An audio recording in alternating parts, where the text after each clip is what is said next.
Cosmo is the one character in Kengan Ashura who I genuinely get angry at while watching. And it's for the exact same reason in every single fight.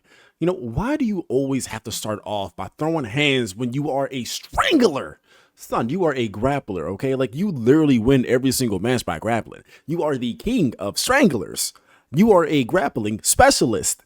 Why are you trying to throw blows for blows against people who are bigger and stronger than you, my guy? And that's when I remember. It's all according to Cosmo's master plan. And it's only because he's a genius. You see, he lulls people into a false sense of security, making them think he's going to go for a striking battle, but in reality, he's always looking for that grapple.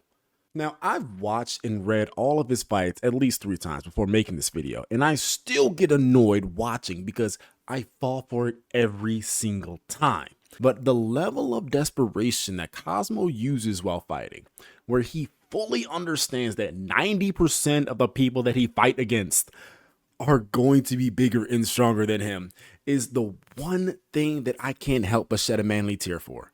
Once the Annihilation tournament started and he felt what it really meant to get hit when Adam rocked his socks, Cosmo knew shit was real and he had to muscle up. With each fight afterwards, he just got stronger now that he knows his true passion isn't fighting, but winning. What is up, y'all? Sync here, and today we're going to talk about the real Kengan demon himself. That's right, the main character, the king of stranglers, Imai Cosmo.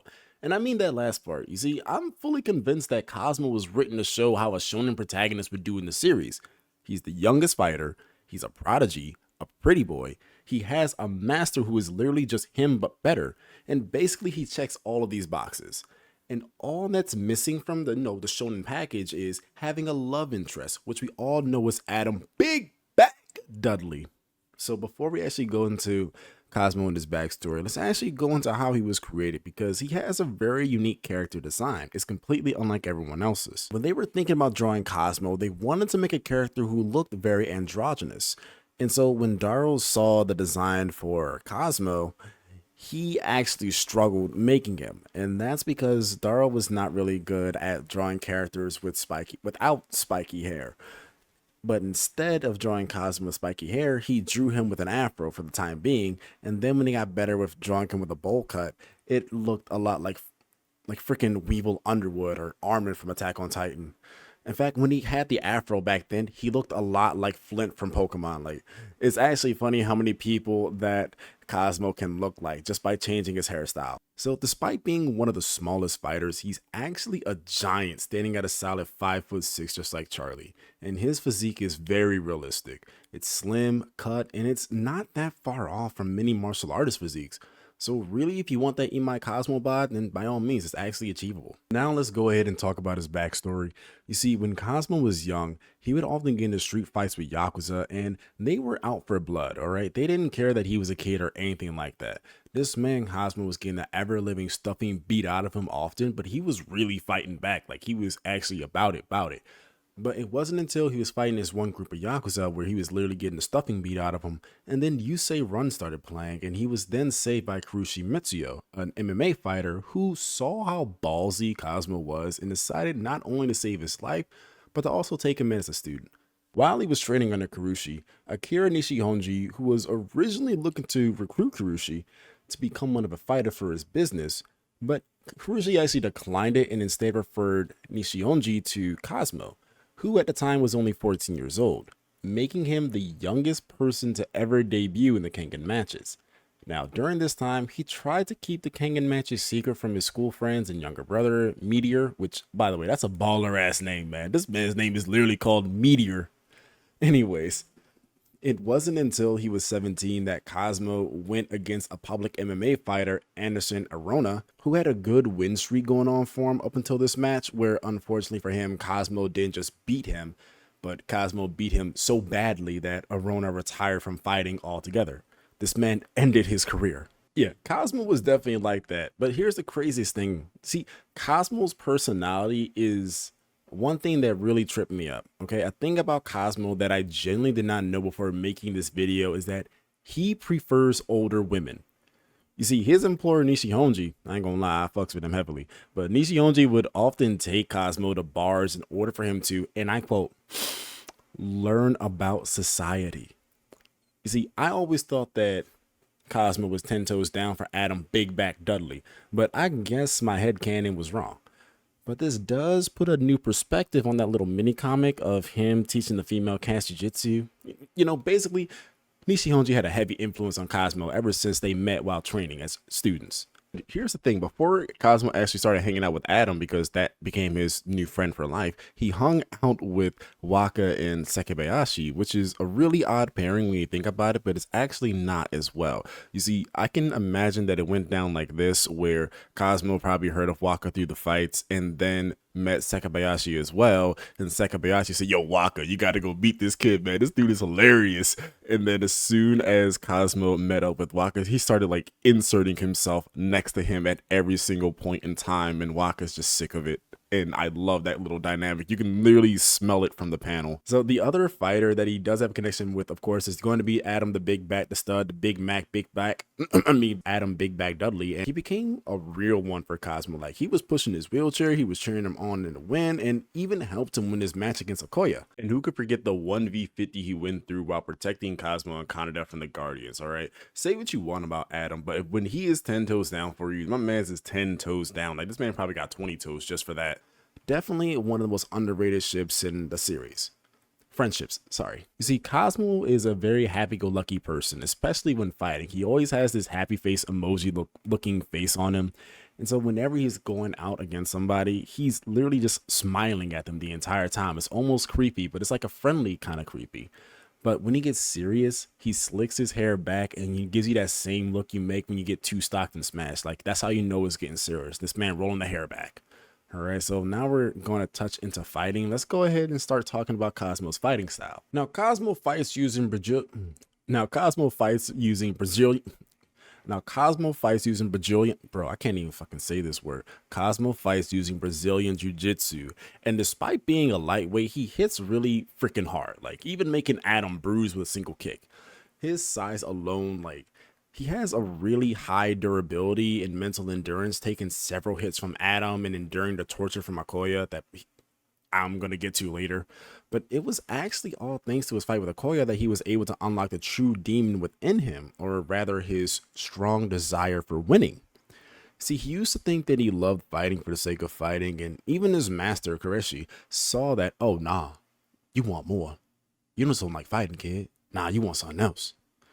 So once he unlocked that mindset, he became a true menace in the entire Annihilation tournament. See, Cosmo's special move is Zone. It's where he moves into the opponent's blind spot within 0.1 seconds while they're focused on their attack, and then puts them into a hold. Now, he used this to confirm a win against Adam, and he often uses this in every single fight. It's his ace in the hole.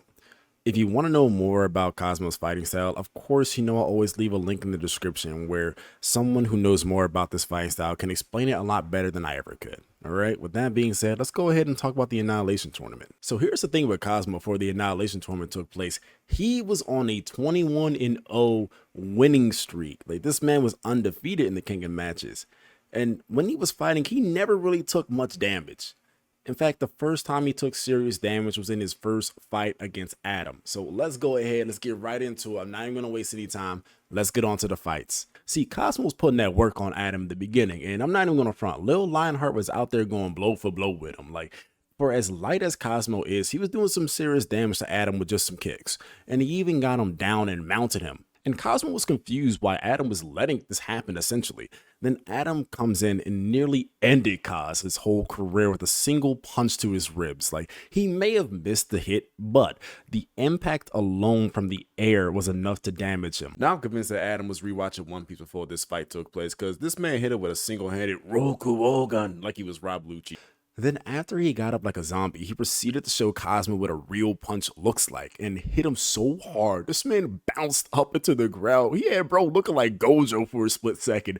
This is when Cosmo got serious and used Zone, getting into Adam's blind spot during his attack and choked him out, winning the match, but not without taking some heavy damage, as it was Cosmo's first time really getting hurt during a fight. This man has just been winning flawlessly before the Annihilation tournament, and now he's finally realizing what it means to take damage. All right. So for you out there who was sleeping on my man's big back Dudley, stop. All right. I know you all were waiting for this fight because this is the fight that Cosmo really had to grab his nuts on.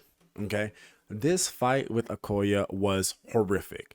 And not that it was bad, it was actually one of the best fights in my opinion, but it was arguably one of the hardest fights in the series just to watch, especially when Akoya took a bite out of crime. So when the fight initially started, Akoya and Hayami bided their time until they got enough intel on Cosmo so that Akoya could inflict justice upon him effectively. Now, once the data was collected, Akoya had Kaz on straps, bro. Like, not only did he have the size and the strength different, this man Akoya had the speed on top of that. Like, his reaction is actually faster than Cosmo, which is crazy to me. So Cosmo was really out here struggling. Like, he was really going through it before the bad part even happened. And that's when he started using his character points and slowly but surely became faster as he improved his reaction time.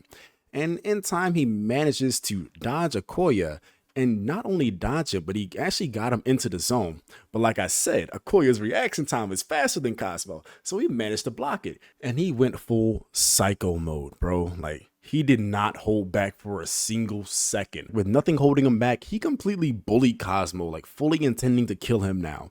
And I'm talking eye kicks, arm breaks, and of course, who could forget him taking a bite out of crime when he bit into Cosmo's thigh, ripping out some of his leg meat, then chewed on it in front of him. Like, this man had everyone in the entire stadium shook, and I don't even think that Megara was on that kind of behavior. And of course, the one who was most affected was Cosmo. Like, this kid was shaking in his Timbs.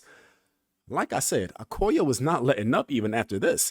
He had Cosmo pinned down, put his forearm inside of his mouth, proceeded to break his ribs one by one with his thumb. It was crazy about all this is that Cosmo was originally going to surrender the moment Akoya was out here biting into his leg. And so the pain continued until Cosmo got a flashback and, you know, that 40% boost of determination.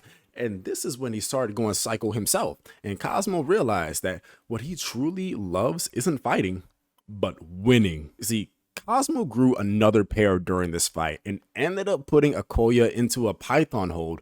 But once again, this man Akoya is already in psycho mode and he is not having any of this happening. He was slamming Cosmo into the wall while he was on his back. Like, this man was really throwing it back on him. Then he jumped into the air, crashed down with his full weight onto Cosmo. Like, this man, like, this is actually insane. You think about it. This is a fully grown man crashing down on you from the sky. But thankfully, Cosmo managed to choke him out and moved on to round 3, despite having these like absurdly massive injuries, bro. Like, this man Cosmo's in a wheelchair.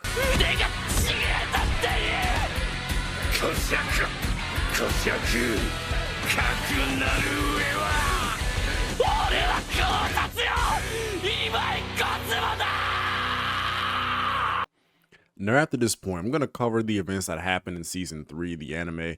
And of course, you know, the season 3 hasn't come out, so if you haven't watched it at this point, or if it's not coming out at this point, yada, yada, yada. If you're an anime only, then stop here.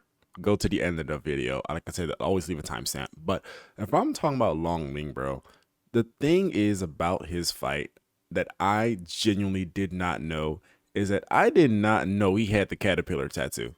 I genuinely forgot all about that shit. Yeah, during this little skirmish with Long Ming and of course the skirmish he had with Okubo, this is where Cosmo starts developing his own version of foresight. It's not quite up there with Kanda, of course, but it's a baseline for foresight that he uses in his fight against Oma. Now we get into the fight with Oma. By the way, I'm a little surprised at myself. This is actually really weird, but I never really talked about Oma. So I know that eventually I'll have to get around to it, but I'm just a little worried because this man has like a lot of info to get through. It might be like a 2 or 3 parter. Like, damn. Okay. Now in this fight, they're both clearly injured, but when it starts, they don't skip a single beat. Okay. Cosmo immediately gets Oma into a hole, proving that the foresight he picked up from his mess from Okubo made him a monster. but Oma's newfound techniques help him escape out of Cosmo until he's mounted and then they get into a deadlock. After riding Oma like a horse, you know what, I'm tired of these jokes, man. But they go into a grappling match, which you think Cosmo would have the upper hand in against Oma, but this man Oma literally gripped his whole neck and back using iron fingers, and all their grappling continues until Oma finally levels up and reaches a new height. You see, he took Bruce Lee's advice and really became water. Like, I'm not joking. I think he literally became water during this fight. I want to see this one animated. And this is where Oma's main character theme starts playing, as he is flawlessly combining different katas, overwhelming Cosmo until he gets him into a hold. Then he fucks it up. Okay, this man messed it up as Cosmo broke out of it, and then he gets that same beautiful smile just like Kano did against Gao Long. This is where Cosmo gets Oma into the zone, but Oma actually uses the zone against him, pinning Cosmo down with the ultimate water kata, which is, kind of bullshit, but still, he chokes him out, knocking Cosmo out of the tournament. Now, this is where we learn the craziest thing about Cosmo and Nishihonji. You see, this man, Nishihonji, had 7 other fighters at his disposal, but yet he chose Cosmo as a bet. He didn't think Cosmo was actually going to win anything at all, but he did change his mind after Cosmo's performance against Adam and Okoye. So, you know what? Despite his initial bad intentions, he's not that bad of a guy, I think. In Omega, we see Cosmo grow up a little bit as he takes on some of the characteristics of Kurishi, and we even learn that him and Adam train together frequently. So yeah, they're definitely the best of bros right now for life. And he doesn't take place in the Purgatory and Kengan matches because he had a Kengan match that was close around the Purgatory fight, and it didn't make sense for him to do both. Now on to his Omega fights. Okay, Johnny Waters. This man only existed just to become Cosmo's victim. Like, it was nothing special. Then you have Yurikawa Kaiju. Now, Yurikawa, he only existed just to become the victims of both Ryuki and then Cosmo. Like, Cosmo really just won the match by striking, which is a feat for him. So I guess he just existed to prove that Cosmo gotten better at striking. Like, this man Kaiju's highlight is victim number 6. But in the Berserker Bowl, after going against Yurikawa, he does go against Saw Pang. Now, I already talked about the Saw Pang one. You can check the video out over there. But this fight definitely felt a little undercooked for Cosmo. But a lot of Omega fights do give me that kind of feel. Anyways, he actually starts off this one by going for a grapple, so he does break the system. And taking down Saw Pang and then following up with mounting him, he started striking, but as we all know, if you try to strike Saw Pang in the head, you're just going to hurt your hand in the process. So unfortunately, Saw Pang caught on to the timing of Cosmo's strikes and then hit him with a hammer of Burma and just pretty much hammer-headed his way into victory against Cosmo. And that's the last we've really seen of him up to this point. I'd also like to add in that this man Cosmo during his fights has definitely been leveling up, okay? This man is not just going for the strangles and the chokeouts and everything. He's also looking to break bones, which I ain't gonna lie. This man's trying to go for a little bit of the dirty fighting, but it's the clean kind of dirty fighting, if you know what I mean. Overall, Cosmo's a fighter with the capability of beating nearly everyone in this series so long as he can get them to a proper hold. Despite his happy-go-lucky nature, deep down is a deranged maniac obsessed with winning to the point where he'd do anything for it, and that's why we love him. Just like all the other Kengan fighters, he's not one-dimensional where he's just some kid who's really happy to be fighting for the sake of fighting. No. He's looking to strangle his way all the way up to the top. But he's still not beating Seki though.